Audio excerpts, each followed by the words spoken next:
Welcome to the Deep Dive.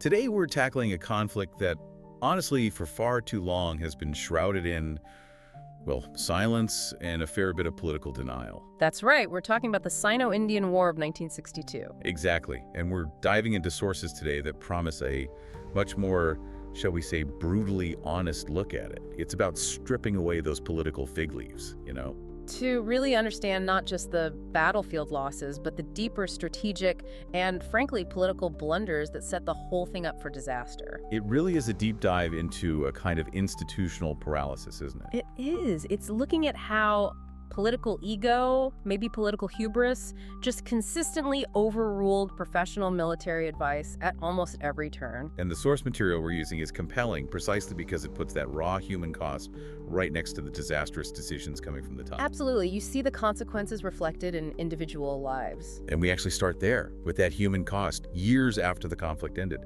There's this incredibly powerful story, sort of an anecdote, that defines the deep wound in 1962 left. Yeah, picture this. It's 1979 in Delhi. The author's father, he's a lieutenant colonel, is approached by an elevator attendant. Right, and the man seems shy, very deferential. He walks with a noticeable limp, uses the stick, and he's hesitant, really hesitant, to even introduce himself. It takes a moment, 17 years later, for the officer to recognize him. It's Harnarayan. A survivor from the fighting at Namkachu in NEFA, the Northeast Frontier Agency. That's right. Harnarayan had been wounded in the battle, then captured by the Chinese. And tragically, during his captivity, he suffered severe frostbite. So severe that he lost all his toes. They had to be amputated by Chinese doctors while he was a POW. And the reason he was hesitant, his pride. He was waiting, hoping his former company officer from Walong would recognize him first. It just speaks volumes about the quiet suffering these men carried for years. That dignity, though, it couldn't entirely mask the pain, the unanswered questions. Harnarayan later visited the officer's home. And he brought someone with him, a junior commissioned officer, a JCO. And for listeners who might not know, the JCO is a vital link in the Indian Army. Hugely respected, bridges the gap between officers and the enlisted men. So they're having a drink, and after a while, this JCO looks the officer straight in the eye and asks the question. The one question that really hangs over this whole conflict. Why did it happen, Sub? Why? Just why? And the sources we're looking at, they don't pull any punches. They offer the first critical answer right away, and it's purely political. It hinges on Lieutenant General S.P.P. Thorat. He was widely expected to become the next army chief, succeeding General Tamaya. Everyone saw him as the most capable, the most professional choice. But, and this is crucial, the defense minister at the time, V.K. Krishna Menon, actively disliked him. Why the dislike? Menon saw Thorat as too independent, too authoritative professionally, someone who might actually challenge the political line, the narrative Menon wanted. So Menon maneuvered behind the scenes. He convinced Prime Minister Nehru to essentially sideline Thorat, send him into retirement. Exactly, which cleared the path for General Pran Thapar to be appointed instead. So the one senior commander who had actually foreseen the conflict with startling accuracy, he was pushed out by politics just before it happened. Incredible. So that's our mission today, isn't it? To really unpack that whole picture. Yeah, we need to look at the chain reaction of military and political failures. Contrast those ignored warnings, Thorat's warnings, with what actually happened on the ground.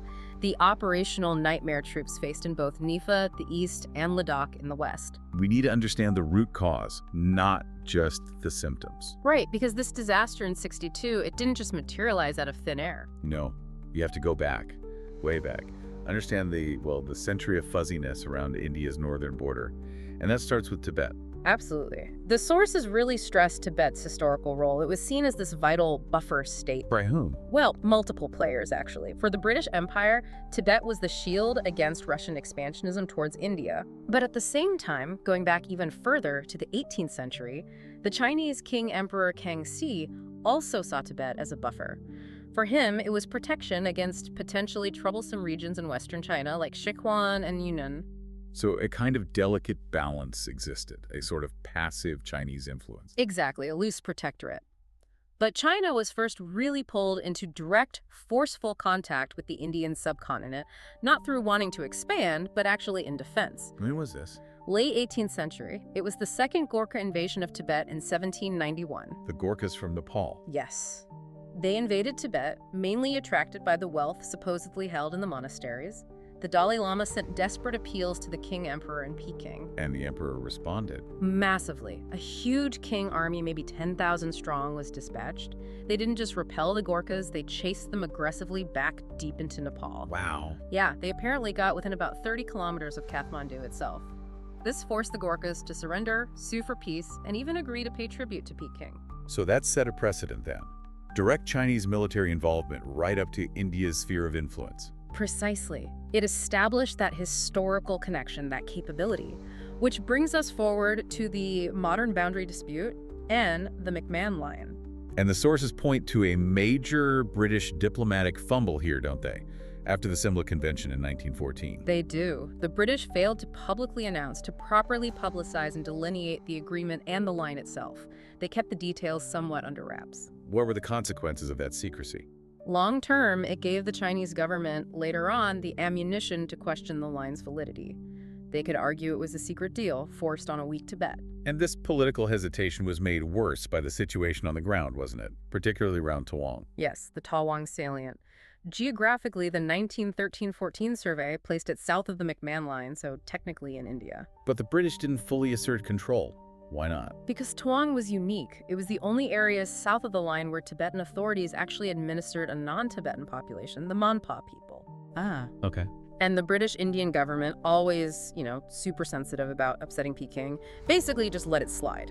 They ignored the issue. So Tibetans continued collecting taxes there, even after Indian patrols knew where the line was supposed to be. That's right. This ambiguity, this sort of deliberate looking the other way, rooted in political hypersensitivity, it festered. It was like a slow-growing cancer that finally metastasized in 1962.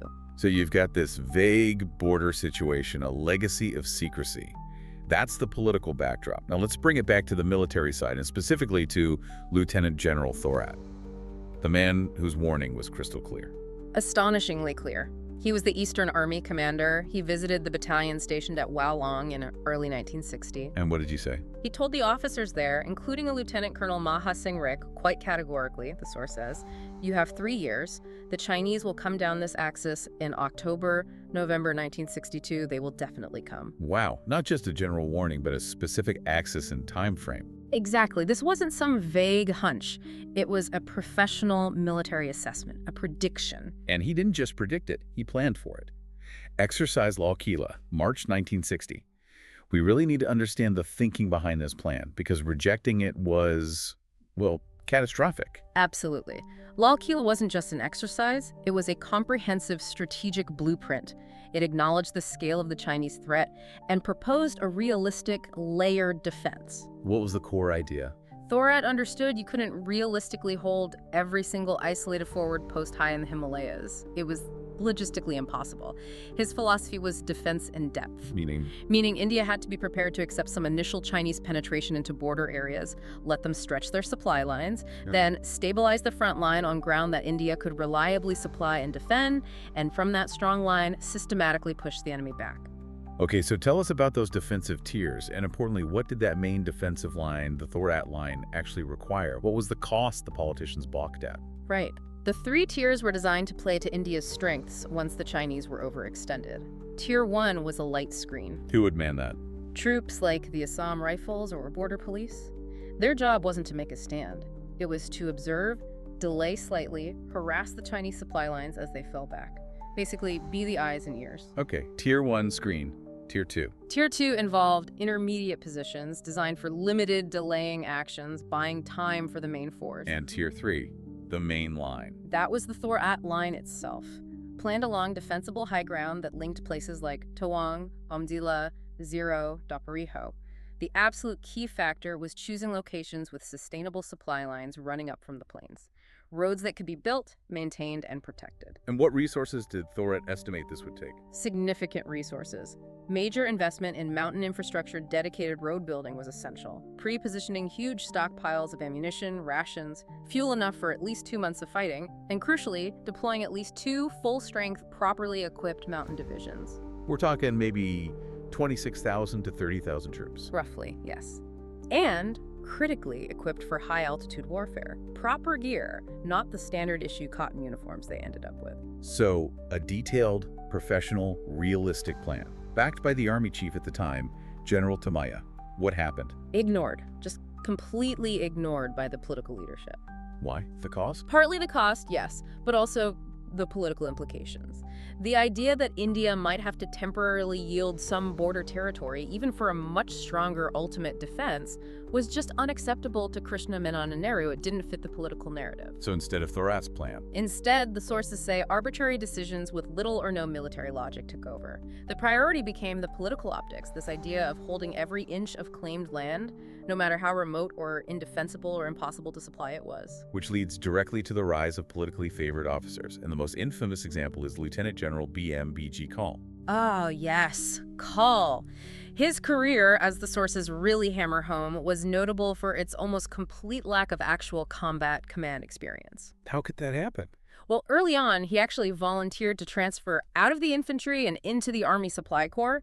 His reasoning was apparently national priority, which, sounds a bit convenient for someone aiming for top combat command later. So he never commanded infantry in action? Never commanded an infantry company or battalion, either in wartime or peacetime exercises. His rapid rise post-independence was almost entirely due to political connections. He knew Krishna Menon. Met him back in 1948, apparently, while serving as a military advisor on the Kashmir situation. That connection proved golden. Kaul became Menon's go-to guy in the army. It sounds like his promotions were based more on who he knew than what he knew about fighting. Did others notice this, even the Chinese? They did. There's a mention of General Yang Chenju. He was the PLA's deputy chief of general staff. He visited India in 1957 and apparently observed that Kaul was basically ridiculed by colleagues as a general who has never fought a war. Yet he becomes Menon's main channel, bypassing the official army chief. Effectively, yes. Which created this toxic political environment, the perfect breeding ground for something like the forward policy. Explain the forward policy again. It was driven by Nehru's statements. Pretty much. Nehru was under intense pressure in Parliament about perceived Chinese incursions, so he'd make these bold statements, like claiming in February '61 that the situation in Ladakh was actually changing in India's favor. Which wasn't true on the ground. Not really, but his statements then forced the military establishment to scramble to try and make them true. They had to push troops forward, establish tiny, isolated posts in disputed areas just to back up the political claims. And this is where the army gets misused. Exactly. The tragedy of the forward policy was that it was purely about political signaling, not military strategy. Nehru brought the army in to hold ground, often ground that was logistically unsustainable, forgetting the fundamental purpose of an army. Which is up. To fight and win strategic battles, not just plant flags on isolated, indefensible hilltops. They were setting the troops up for failure, strung out, poorly supplied, unprepared, guaranteed to be overwhelmed when the attack finally came. Okay, let's shift focus now to the east, to NEFA, where the actual fighting started. And it kicks off with the establishment of this one post, the Dola Post, near the Namkachu stream, May 1962. That's right. Captain Mahabir Prasad led the patrol that set it up. His original orders, interestingly, were to establish the post on the Thogla Ridge itself. But he didn't. No, because of heavy snow and the extreme altitude, he decided tactically to pull back about 400 meters or so, setting up near the junction of the stream. Dola Post. A tactical decision, but one with huge consequences. Huge. Because while it offered observation of Chinese movement on the ridge, its location immediately plunged the entire 7th Infantry Brigade, commanded by Brigadier John Dalby, into an absolute logistical nightmare. We keep hearing about logistics. Describe the conditions for Dalby's men at Dola and along the Namkachu. What did ignoring Thorat's warnings actually mean for them? It meant unforgivable neglect. Criminal neglect, really. These men were sent into high-altitude Himalayan warfare wearing standard-issue cotton uniforms. Cotton in the Himalayas. Yes. Unbelievable. They were freezing, struggling constantly with the cold, the lack of oxygen, the sheer physical demands of the altitude. And getting supplies to them. Almost impossible by ground. The main routes involved crossing passes like Hathamla and Karpala 1, both over 15,000 feet. Extremely difficult terrain. So they relied on airdrops. They had to. The brigade HQ at Zanagar depended on air supply, but the recovery rate for those drops was described as pathetic. What does that mean? Where did the supplies go? Most of the loads, vital ammunition, food, worn clothing, medical supplies, apparently missed the small dropping zones and just tumbled down into deep ravines, unrecoverable. They were effectively cut off, fighting blind and freezing. Into this already impossible situation steps Lieutenant General Kaul. Yes. In early October 1962, Kaul is appointed commander of the newly created 5 Corps. His specific mission from Delhi: evict the Chinese from the Dola area and seize the Thagla Ridge. The very thing his own brigadier on the ground was saying was impossible. Exactly. And the command debacle that followed is just a textbook case of ignoring reality. Kaul arrived and immediately dismissed the professional assessment written by Brigadier Dalvi and Captain Prasad. Their assessment clearly stated the mission was impossible. Yes, it underlined that maintaining the necessary force on the Nam Kha-Chu, let alone launching an attack from there, was logistically and tactically suicidal. Kaul just brushed it aside. But then comes something even worse. The sources call it a criminal omission from the intelligence side in Delhi. This is perhaps the most damning detail of the whole affair. The Intelligence Bureau, headed by B.N. Mullick, and the Director of Military Operations, Brigadier Pallet, had solid intelligence. What intelligence? They knew the Chinese had concentrated significant forces behind the Thagla Ridge, at least 2 full regiments. That's roughly 6,000 troops. 6,000. And what was the Indian estimate Delvi was working with? Dalvi and Prasad were basing their plans on an assumed Chinese strength of maybe 1 battalion, perhaps 800 to 1,000 men. The actual Chinese strength was at least 6 times greater. And Delhi knew this. Mullick and Pallet knew this. Yeah. So why on earth was this absolutely critical information withheld from the commanders on the front line, from Delvi and Prasad? The rationale, as stated later, was breathtakingly cynical. It was a political calculation, not a military one. Delhi basically assumed the Chinese wouldn't actually attack in force, they were just posturing. So don't worry, the field commanders with inconvenient facts. Pretty much. Why cause alarm? This deliberate withholding blinded Dalvi and Prasad. They were forced to prepare a defense against an enemy whose true strength was vastly, fatally underestimated. And Kaul's own behavior didn't help, did it? His vanity seemed to make things worse. Considerably worse. On October 9th, he flew in and held this sort of operational conference. On the one hand, he actually admitted the task he'd been given, evicting the Chinese, was impossible with the resources available. Good. But then he immediately undercut that by saying the cabinet in Delhi was apparently willing to accept casualties of 20,000 lives if need be, but the Chinese absolutely had to be pushed back off Thagla. It was completely contradictory. And he didn't take kindly to being questioned, did he? Not at all. There's the incident with JCO Subedar Dashrath Singh. During the conference, Dashrath Singh had the guts to ask a direct, pointed question about the plan's feasibility. How did Kaul react? He flew into a rage, demanded the JCO be arrested for insubordination. Dashrath Singh's response was classic. "You've said what you wanted to, sir, but you haven't answered my question." Just immense moral courage. And Kaul's ego also led to tactical blunders. Yes. His personal demands and desire to be seen at the front led to him ordering Brigadier Dalvi and his key battalion commanders to leave their planning base at Lumpu and effectively scurry away like thieves in the night, as the source puts it, up towards Hafeng La. What was the impact of that? It disrupted command and control. It pulled senior commanders away from where they need to be just before the battle, purely to satisfy the Corps commander's vanity. So you have this backdrop of logistical hell, command incompetence, withheld intelligence.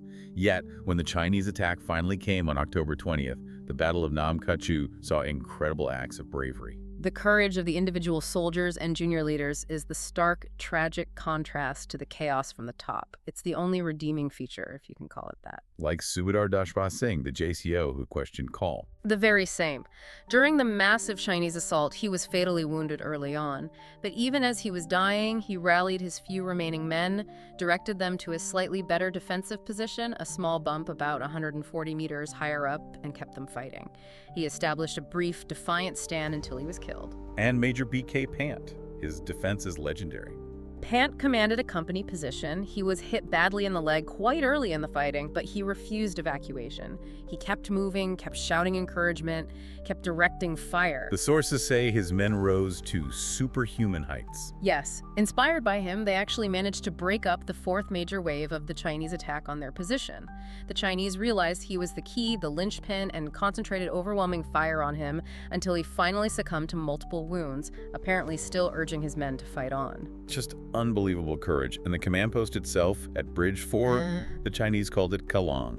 Another scene of desperate last-stand heroism. Lieutenant Colonel Rick, the battalion commander, and his adjutant, Captain Bhatia, fought from their command bunker. Captain Bhatia. He was due to be married, wasn't he? Tragically, yes, supposedly right after his NEFA posting. He was killed instantly by a burst of light machine gun fire that came straight through the bunker's doorway. And Rick. Rick kept fighting until he was riddled with wounds. A broken jaw, shattered shoulder, and then finally, a Chinese burst caught him below the knee, breaking his leg just as he collapsed. Captured, grievously wounded. The sheer physical bravery was extraordinary, but it was ultimately futile against the overwhelming numbers and firepower the High Command had ignored. After Namkuchu, the focus shifts to Sela Pass, and the collapse there essentially doomed the entire eastern sector. The 4th Indian Division, the famous Red Eagles from World War II, just disintegrated. It was a systemic failure, starting again at the top of the division. Major General Pithania, the new GOC-4 division, made critical errors. Like what? He set up his divisional headquarters way too far back from the likely battle zone, down at Durangzong, which is at a much lower, more comfortable altitude, around 4,900 feet. Okay, and the deployment at Sela itself? This was crucial. Pithania only deployed 1 brigade, 62 Brigade under Brigadier Hoshir Singh, to actually defend the vital Sela Pass position. Only 1? But wasn't Delhi under the impression there were 2 brigades there? That's the incredible part. Yes, the higher command back in Delhi thought 2 brigades were holding Sela. Pithania's decision critically weakened the defense, making it much easier for the Chinese to bypass. And the Chinese strategy wasn't just a frontal assault, was it? No, it was much smarter. The Chinese commander, Marshal Mi Liu, had a clear plan. He saw Sela itself as the stomach, a strong point, maybe harder to punch through directly. But the road behind it, running through Durang and Bomdila towards the plains, that was the backbone. Cut the backbone. Exactly. And to do it, he used a specialized unit, the 419 Tibetan unit. These guys were incredibly fit, acclimatized, self-sufficient mountain warfare experts. And they didn't attack Sela directly? No, they bypassed it completely.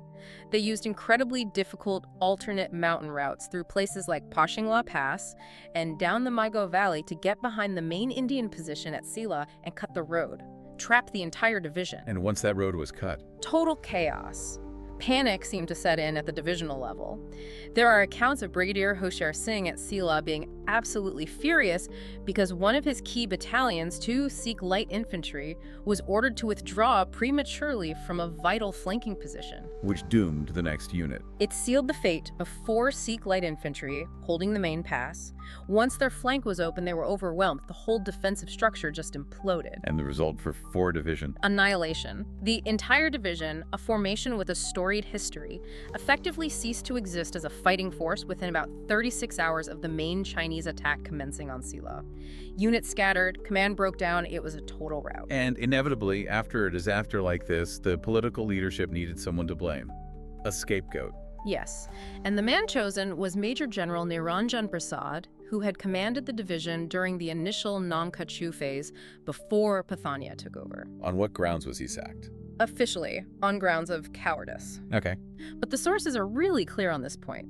The disastrous orders that put Prasad's troops in impossible positions, the flawed strategy, the decision-making that all came from higher up, from Army Chief Thapar and the Eastern Army Commander General Bogi Sen.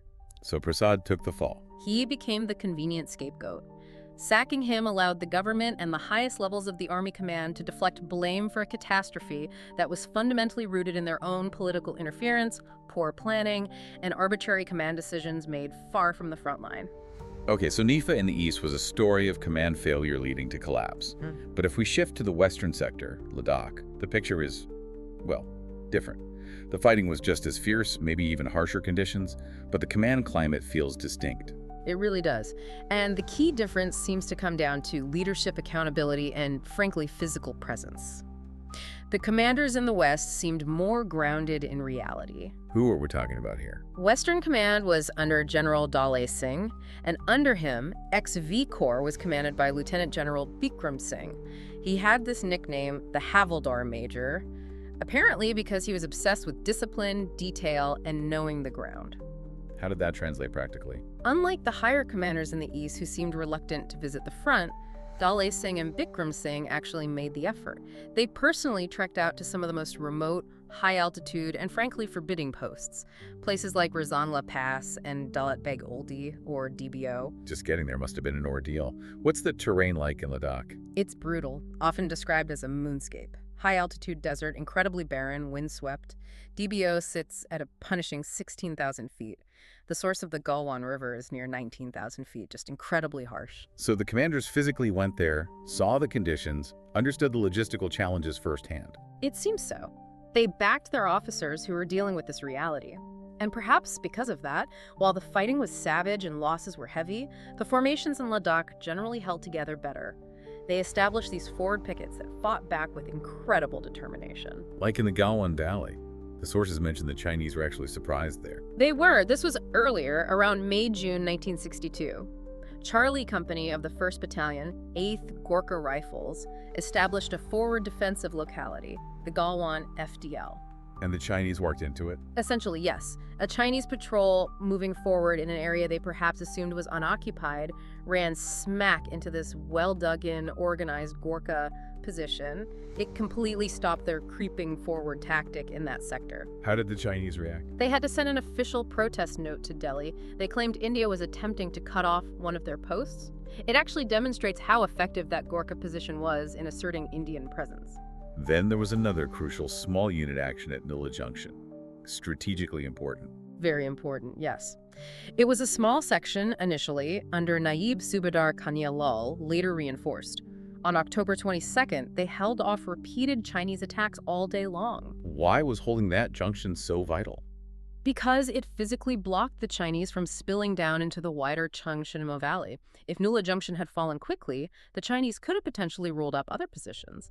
The section commander himself reportedly had his legs blown off, but the men, just a handful really, clung on. Incredible grit, again reflecting solid junior leadership. But the most iconic, the most tragic stand in Ladakh happened in the Trishul sector, didn't it? Involving 13 Kuman. Yes, the defense around the Trishul airfield was critical. Delta Company of the 13th Battalion Kuman Regiment held positions including Twin Peaks and the IB Ridge. No, 11 Platoon under Subedar Joginder Singh Sanan was on the ridge. And further south, Razanla Pass. That's the most famous action. C Company, 13 Kuman under Major Shaitan Singh.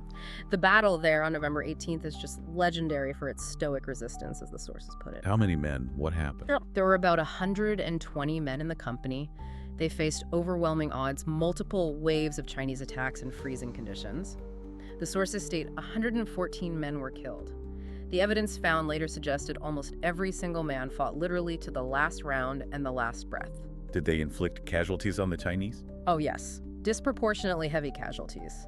The Chinese eventually took the position, but at a cost that reportedly shocked them. Razangla became a symbol of ultimate sacrifice. Now here's a key difference from NEFA. Despite these horrific losses at places like Razanla, the overall defense in the Trishul sector didn't completely collapse like 4 Division did at Sila. Why not? Two main reasons seem apparent from the sources. First, as we discussed, the command structure seems to have been more robust, more realistic about logistics. So, while forward posts were overrun, the surviving elements could fall back towards better prepared defensive lines around Chushul itself. There was somewhere to fall back to. And the second reason? Artillery. The crucial role played by the Indian artillery, specifically the 13 Field Regiment deployed around Chushul. How are they decisive? Absolutely vital in saving Chushul airfield. After the fall of Razangla, the Chinese pushed forward, trying to neutralize the Indian gun positions, which were pounding their advances. So the gunners became the target. Yes. And in a desperate defense near a feature called Mugger Hill, the gunners of 13 Field were forced to lower their barrels and fire over open sights. Meaning they weren't firing indirectly, arching shells onto map coordinates. They were firing directly point blank like giant rifles straight into the charging waves of Chinese infantry. That must have been devastating. It stopped the Chinese assault cold. It was completely unexpected. And then, in a final act of defiance, the gunners spotted Chinese self-propelled artillery moving up through the Spanger Gap, aiming to dominate the area. They managed to score a direct hit, destroying one of the Chinese SP guns. This combination, the infantry's sacrifice buying time and the artillery's flexibility and firepower, seems to have deterred the Chinese from pressing the attack on Chushul airfield itself. So a picture emerges in Ladakh of extreme bravery, Heavy losses, but also more tactical coherence, better leadership at certain levels, and effective use of supporting arms like artillery. Generally, yes, though it's important not to romanticize it entirely. The sources do point out a sad irony regarding the aftermath. What's that? While the heroism, particularly of the enlisted men and JCOs at places like Rizangla or Srijap, held by 18 Gorkhas, was undeniable, the official awarding of medals afterwards was sometimes, well, haphazard, random even. Officers sometimes seemed favored over the men who performed miracles. And the casualty figures. Also, in the post-war rush to create a narrative of heroic resistance against overwhelming odds, which was true in substance, some of the claimed figures for Chinese casualties started to, as the source puts it, defy any sort of mathematical sense. The political need for a good story, unfortunately, sometimes overshadowed the grim realities and the genuine, incredible sacrifice. Let's swing back to NEFA then, for the final act of the collapse and its immediate aftermath. The complete disintegration of 4 Division 7, 62, 65, 48 brigades, all just gone. This led to absolute panic, didn't it? Not just in the army, but in Delhi and down in the Assam plains. Total panic. The most visible manifestation was the evacuation of Tezpur, the main administrative town in the foothills on the north bank of the Brahmaputra. Who ordered that? The decision seems to have been driven primarily by General Kaul, now back from the front, and the Eastern Army Commander General Sen. The sources describe the evacuation of Tezpur and the simultaneous withdrawal of all remaining troops from the North Bank as nothing short of an act of panic. Why panic? Wasn't the situation dire? It was dire for the formations that had been shattered up in the mountains, yes. But the crucial point the sources make is that this panic was premature regarding the plains. At the time Tezpur was evacuated burning currency, opening the asylum, the Chinese spearheads had actually not progressed beyond Chaku, still well up in the hills. They certainly hadn't broken through into the foothills yet. So the withdrawal was based on fear, not fact. Largely, yes. Fear of what might happen. And this fear was apparently so pervasive, so paralyzing within the army command structure, that even the intelligence bureau chief, B.N. Mullik himself, part of the earlier intelligence failures, had to step in. What did Mullik do? According to the accounts, Mullik delivered a furious dressing down to the senior army commanders. He reportedly told them that if the army wasn't prepared to stand and fight to defend the Assam plains, then he would use the state armed police forces to do it. Wow. The intelligence chief threatening to use police because the army was retreating prematurely? It highlights the complete loss of nerve at the top. Eventually, Mullik's pressure, along with others, did force the army command to establish some kind of defensive line further back, but only after the main fighting formations had already dissolved in retreat and panic had swept through the civilian administration. The lack of moral courage in the high command was starkly exposed. And this fear wasn't just about losing Tezpur, it went right to the top, didn't it? Leading India to secretly request direct military intervention from the United States. Yes. This is a really significant revelation kept secret for decades. On November 19, 1962, with the military situation in NEFA appearing absolutely terminal, a top-secret letter was drafted. From Nehru? Drafted in Nehru's office, involving key figures like the Foreign Secretary and the Defense Secretary. It was addressed directly to U.S. President John F. Kennedy. And what did it ask for? It explicitly contemplated asking for direct intervention by the United States Air Force and potentially the British RAF as well to help defend India against the Chinese advance. Asking for American planes to fight over India. Yes. The letter even apparently had the Director of Military Operations confirm that the number of aircraft squadrons being tentatively requested would be adequate for the task. It shows the sheer depth of the panic and fear of a complete national collapse at that moment. Which brings us to perhaps the most baffling strategic decision or non-decision of the entire war. The failure to use the Indian Air Force offensively. Why? Given the army was collapsing, why wasn't air power used? This is one of the biggest what-ifs, and frankly one of the biggest failures documented. The decision not to use the IAF for offensive tasks, like bombing Chinese troop concentrations or supply lines, or providing close air support to the Indian Army, was based almost entirely on flawed intelligence, the same flawed intelligence culture driven by Mullik's IB. What was the flawed intelligence this time? The Intelligence Bureau painted this terrifying, highly exaggerated picture of the Chinese Chinese Air Force's capabilities, the PLAAF. What do they claim? They claimed the PLAAF, operating from bases in Tibet, Xinjiang, and Yunnan, had the range to bomb Indian cities as far south as Madras. They talked up the threat of Chinese MiG-17s, MiG-19s, even advanced MiG-21s, supposedly with night fighting capabilities, that would just sweep the IAF from the skies. And the air chief at the time, Air Chief Marshal Aspey Engineer, he bought this assessment. Hook, line, and sinker. He accepted the IB's frightening assessment completely at face value. As a result, he adamantly rejected any suggestion of using the IAF offensively. No bombing, no interdiction of supply lines, no close air support for the desperate troops on the ground. Only transport and reconnaissance flights were permitted. Was there any information contradicting this IB assessment? Yes, there was. And crucially, the IB itself had this contradictory information, but seemingly ignored it or downplayed it. What information? They had debriefed a recent PLAF defector, a pilot named Lieutenant Liu Chengzi. He provided detailed, accurate information confirming that China could actually operate only a tiny fraction of its total air force effectively from the high-altitude Tibetan airfields. Why only a fraction? Severe limitations. Reduced payload capacity for bombs and fuel due to the thin air, engine performance issues at altitude, major logistical challenges in supporting advanced jets on the Tibetan plateau. Liu Cheng's basically said the PLAF threat from Tibet was nowhere near what the IB was claiming. But engineer ignored this, or wasn't properly briefed. Either way, the exaggerated threat assessment prevailed. The fear of Chinese air reprisals against Indian cities based on faulty intelligence paralyzed the IAF's offensive potential. The sources mention a story about the air officer commanding-in-chief, Jaswant Singh. Yes, it perfectly illustrates the mindset. On October 20th, the day the fighting erupted at Nam Kachu, AOC&C Jaswant Singh, hearing the initial reports, called Air Chief Engineer. Apparently, almost jokingly, perhaps testing the waters, he asked for permission to send in some hunter fighters to support the army.